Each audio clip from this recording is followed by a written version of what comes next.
for the certificate of canvass of votes and proclamation of winning candidate for member, House of Representatives, 2nd District.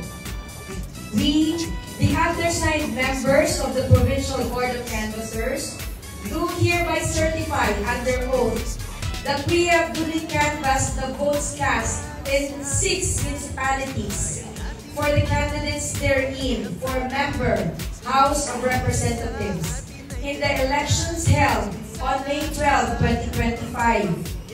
That after such canvass, it appears that Luistro, Jinky Beatrix Lakas garnered 109,478 votes for the office of member, House of Representatives, the same being the highest number of votes legally cast for the said office.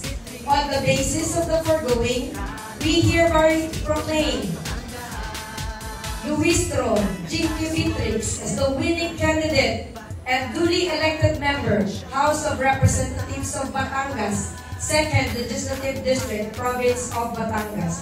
In witness whereof, we affix our signatures and imprint our stamp marks in the Province of Batangas, this 13th May 2025. Congratulations!